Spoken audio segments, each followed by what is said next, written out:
बहू, खाना बन गया क्या? वो सौरभ को जाना है ना, तो वो खाना मांग रहा है। जी माँ जी, बस बना रही थी खाना, थोड़ा टाइम लगेगा। माँ खाना बन गया, मुझे देर हो रहा है, जाना है। हाँ बैठ जा थोड़ा देर, तेरी भाभी खाना बना रही है, थोड़ा टाइम लग जाएगा। ये भाभी को पता भी होता है कि मुझे जाना है ऑफिस, फिर भी ये इतना लेट खाना क्यों बनाती हैं? अब क्या करे, देर तो हो ही जाती है ना। जब देर से सोएंगी रात में तो सुबह तो देर से जगेंगी ही ना, तो काम भी देर से होगा। अच्छा तुम बैठ जाओ, लाती होगी खाना, मैं बोल रही हूँ उसे। ला बहू, अब कितना टाइम लगाएगी? बस मम्मी जी 5 मिनट रुकिए। सुना मम्मी आपने? भाभी को पता है कि मुझे डेली ऑफिस जाना होता है, लेकिन फिर भी वो जानबूझकर लेट खाना बनाती हैं। तुम्हारी भाभी है वो, थोड़ा तो शर्म लिहाज किया करो। और वो क्यों जानबूझकर ऐसा करेगी? देखो सौरभ, वो तुम्हारी भाभी है, तुम्हें इस तरह बात नहीं करना चाहिए। तुम उसके देवर हो, इस नाते तुम्हें भाभी का सम्मान करना चाहिए। मुझे तो भाभी का सम्मान करना चाहिए, भाभी को भी टाइम का ख्याल रखना चाहिए ना मम्मी। देवर जी, अगर इतना ही वक्त पर खाना चाहिए तो अपनी बीवी को क्यों नहीं बोल देते? वो तो आराम से अपने कमरे में सो रही है, कम से कम मैं तो आपके लिए खाना तो बना रही हूँ। सुबह का खाना बनाने की आपकी जिम्मेदारी है ना भाभी, इसलिए मैं अपनी बीवी को नहीं बोल रहा हूँ। वरना संध्या तो इतना अच्छा खाना बनाती कि आपकी ज़रूरत ही नहीं पड़ेगी। इतने सालों से तो भाभी के हाथों का खाना खा रहे हैं आप, अब अचानक बीवी आ गई तो उसके हाथों का खाना अच्छा लगने लगा? देखो सौरभ, तुम इस तरह बात मत करो अपनी भाभी से, सालों से तो उसी ने घर को संभाल रखा है। सौरभ, तुम मेरे छोटे भाई हो, तुम्हें तो रिस्पेक्ट करना चाहिए अपनी भैया भाभी का। मेरे पास इन सब बातों का वक्त नहीं है, अभी मैं जा रहा हूँ। मम्मी, मुझे अब ऐसा क्यों लगता है कि हम दोनों भाइयों को अपनी रसोई अलग कर लेना चाहिए। अरे ऐसा क्यों कह रहा है बेटा? इतनी जल्दी अगर रसोई अलग हो गई तो तुम लोगों का परिवार बिखर जाएगा। मम्मी, अगर भैया भाभी को अपना अलग से खाना बनाना है तो इसमें परेशानी क्या है? परेशानी क्यों नहीं, मेरा परिवार अभी से अलग हो जाएगा। मम्मी जी, आपको ऐसा लग रहा है परिवार अलग हो जाएगा, लेकिन मुझे ऐसा लगता है कि ऐसा होने से सब कुछ ठीक हो जाएगा। सब लोगों को अपनी अपनी जिंदगी आज़ादी से जीने को मिल जाएगी। इसमें प्रॉब्लम क्या है? सुना आपने मम्मी, आपकी छोटी बहू तो अभी से सबको अलग करना चाहती, आए इसको अभी 2 महीने हुए हैं। मुझे ऐसा लगता है संध्या ठीक कह रही है। अब रोज रोज के झगड़ों से तो बेहतर होगा कि तुम लोग अपनी अपनी रसोइयाँ संभालो। लेकिन मम्मी जी, आपने कुछ दिन पहले ही तो कहा था कि आप अपने परिवार को अलग होते हुए नहीं देख सकती।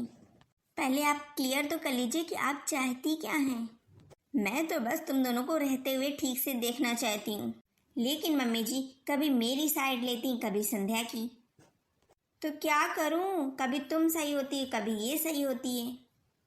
अब जो सही होगा तो मैं उसी की तरफ ही बोलूँगी ना। अब जब रात होती है तो दोनों संध्या और पूजा एक ही किचन में खाना बना रही हैं। तुझे देखती हूँ खामोश बना, इससे ज्यादा तुझे और चाहूं तो क्या। चलिए मम्मी जी खाना खाने, मैंने आज मटर पनीर और मखाने की खीर बनाई है। और तुमने खाने में क्या बनाया है? मैंने लौकी की सब्जी और मूंग की दाल बनाई है। अच्छा तो मेरा खाना वहीं कमरे पे लगाना, क्योंकि ये आज मटर पनीर बनाया है ना, तो ये तो बहुत सुनाने वाली है अगर वहाँ पर खाएंगे हम लोग सब लोग। हाँ आप सही कह रहे हैं, ये तो बहुत सुनाएगी आज, कब से सुना रही है मटर पनीर मटर पनीर। अरे मेरा बड़ा बेटा कहाँ चला गया? मुझे लग रहा उसको बुरा लग गया। बहू, तुम्हें इस तरह सुना के नहीं बोलना चाहिए कि तुमने मटर पनीर बनाया है। मुझे तो अपने दोनों परिवार की बहुत टेंशन होती है। जब से ये लोग अलग हो गए हैं तो कुछ ठीक नहीं लग रहा है। मम्मी जी ये लीजिए आपकी चाय। अरे थैंक यू बहू, थैंक यू। कितना ख्याल रखती है तू मेरा। ख्याल तो मैं सबका रखती हूँ मम्मी जी, कोई मुझे समझने की कोशिश करे तब ना। क्या बात है पूजा, सुबह सुबह क्यों परेशान हो रही है? अब देखिए ना मम्मी जी, कल आपकी छोटी बहू कितना सुना रही थी ना, तो हमें कल बहुत बुरा लगा और आपके बड़े बेटे को भी। कल तो मेरे बेटे ने पहली बार मुझसे दूर होकर खाना खाया। अब क्या करें मम्मी जी, जब वो इतना सुना ही रही थी तो उनसे रहा नहीं गया। वो बोल रहे थे चलो मेरा खाना कमरे पे लगा दो। तुमने संध्या से बात की? क्या वो साथ में खाना बनाने के लिए तैयार हो गई क्या? नहीं मम्मी जी, वो कहाँ तैयार होगी। उसका तो मन ही करता है कि वो अकेले खाना बनाए। मैंने तो कोई और ही तरीका सोचा है। कैसा तरीका बहू, बताओ तो। मम्मी जी, मैंने ना एक डाइनिंग टेबल ऑर्डर कर दिया है। अब शाम को जब सब लोग खाना खाएंगे ना तो बस आप इतना कह दीजिएगा कि सब लोग खाना इस डाइनिंग टेबल में खाएंगे। अरे वाह बहू, ये तो तूने बहुत अच्छा किया। अब इस तरह तो मेरा बड़ा बेटा भी साथ में ही खाना खाएगा। मम्मी जी, मैं तो कोई गलत काम करती ही नहीं। गलत काम तो आपकी छोटी बहू करती है। मैं तो बस इस घर को जोड़ने और इस घर के भले के बारे में सोचती हूँ। मम्मी जी, ये लीजिए आपकी चाय। अरे बेटा, मेरा तो चाय नाश्ता हो गया। पूजा दे गई थी मुझे चाय नाश्ता। मेरी पूजा बहू सबका बहुत ख्याल करती है। और क्या मम्मी जी मैं नहीं करती? अब तो लापरवाही कर देती है ना, देर से तेरा उठना रहता है। अब देखो मेरा नाश्ता हो गया और आधे घंटे हो गए, अब तुम्हारा नाश्ता आ रहा है। अब ये सब पूजा बहू बहुत जल्दी करती है कि किसको नाश्ता देना है, किसको चाय देना है।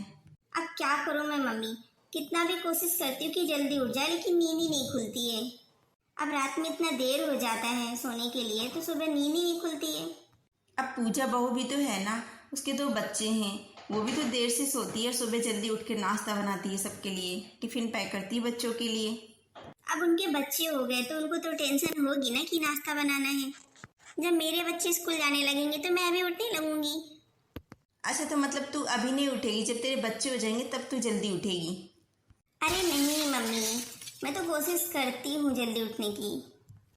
अच्छा ठीक है, तो खाने में आपको क्या बनाऊँ मम्मी जी? मैं सोच रही थी कि आज छोले भटूरे बना लेती हूँ, बहुत दिन से हो गया। तो क्या मम्मी बना लूँ आज मैं? अब जैसी तुम्हारी इच्छा, तुम्हें जो बनाना है बनाओ। अब मुझे क्या, तुम मुझे जो दे दोगी मैं वही खा लूँगी। फिर तू इतना अच्छा खाना मत बनाया कर। क्यों मम्मी जी, क्या हुआ? अब पूजा तो ज़्यादा ऑयली खाना बनाती नहीं, चटपटा, और तुम हो कि ऑयली बनाती हो। अब उसको देना पापा को खाना, इसलिए वो मूंग की दाल बनाती है, कभी लौकी की सब्जी बनाती है। तुम भी कुछ ऐसा ही नॉर्मल बना लो ताकि मेरे बड़े बेटे को मन ना करे तुम्हारा छोला और छोले भटूरे खाने का। जब तुम ऐसा बनाती हो तो मेरे बड़े बेटे का मन करता है कि मैं भी खाऊं। ठीक है, आप कह रही हो तो फिर नहीं बना रही हूँ। लेकिन सौरभ जी जाने कब से कह रहे हैं कि छोले भटूरे बनाओ। गर्मी ज़्यादा होने की वजह से मैं मना कर दी थी कि अभी नहीं बना रही हूँ।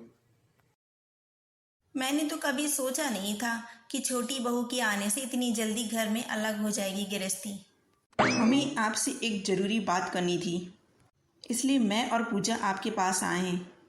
हाँ मम्मी जी, दरअसल हम लोग पिछले दिनों से बहुत परेशान हैं। मैं तुम्हारी परेशानी की वजह समझ सकती हूँ। मैं सौरभ और संध्या को भी यहीं पर बुला लेती हूँ। सौरभ, संध्या, दोनों लोग इधर आओ, कुछ काम है मुझे। हाँ बताइए मम्मी जी, क्या काम है? तो बताओ अब क्या बात है, घर में सबके सामने जो बात है वो बोलना। मम्मी, हम लोग सोच रहे थे कि खाना अलग अलग बनाने से बेहतर है पहले की तरह ही हम लोग साथ में रहें, दोनों परिवार। अब हम दोनों ही तो भाई, आपस में क्यों मनमुटाव करें। अरे बहू, तुम तो इतना अच्छा सोच रही हो, लेकिन तुम जानती हो कि तुम्हारी देवरानी संध्या के दिमाग में क्या चल रहा है? मम्मी, आप ऐसा क्यों बोल रही हैं? क्योंकि तेरी बीबी इस घर को तोड़ने में लगी हुई है। जब मेरा बेटा पूजा को डांट रहा था कि तुम डेली क्या खाना बना के रख देती हो, तो ये संध्या आराम से सुनने में लगी थी और मुस्कुरा रही थी। अगर मैं झूठ बोल रही हूँ संध्या, तो बताओ सबको। हाँ मम्मी जी, ठीक कह रही हैं आप। हाँ, जो आप कह रही हैं ऐसा ही हुआ था। तुम हमारे परिवार के साथ ऐसा करोगी ये हमने कभी नहीं सोचा था। अरे संध्या, कुछ तो सोचना चाहिए था, अपने घर को तोड़ने की बात करती हो। देखो संध्या, अगर तुमने ये जानबूझकर किया है तो मुझे बिल्कुल अच्छा नहीं लगा। हाँ, मैंने ये सब कुछ जानबूझकर किया। मैं डेली अच्छा खाना बनाती थी, लेकिन मैं इसलिए कर रही थी ताकि हमारा घर पहले जैसे एक हो जाए। अच्छा, वो कैसे? देखो, आज भैया भाभी खुद चलकर आपके पास आए हैं ना कि हमें अलग नहीं खाना बनाना। उन्होंने बोला कि वो साथ में खाना खाना चाहते हैं, इसीलिए मैं ऐसा प्लान करती थी और डेली कुछ ना कुछ नया खाना बनाती थी ताकि भैया का मन करे और वो बोल दें ऐसा। अब मेरी चाल कामयाब हो गई ना। अच्छा, तो ये सब तुमने सबको साथ लाने के लिए किया था? हाँ मम्मी जी, मैं चालाक भले ही हूँ, मैं भले ही चालाक हूँ मम्मी जी, लेकिन इस घर को तोड़ने के लिए नहीं, जोड़ने के लिए। अरे वाह, मेरा परिवार आज फिर से एक हो गया। मुझे इस बात की बहुत खुशी है। मुझे तो बहुत टेंशन होती थी ये सोच सोच के कि मेरा परिवार बिखर गया। आज से हम लोग वादा करते हैं कि इस परिवार को कभी नहीं बिखरने देंगे अब, और साथ में खाना बनाएंगे। हाँ दीदी, आप सही कह रहे हो, हम साथ में खाना मिलकर बनाएंगे अब। हम साथ साथ हैं। आज तो मैं बहुत खुश हूँ। तो ज़रूर बताइए कमेंट बॉक्स में कि कैसी लगी आपको कहानी देवरानी और जेठानी की। अगर अच्छा लगा हो तो वीडियो को लाइक करें और चैनल को सब्सक्राइब करें।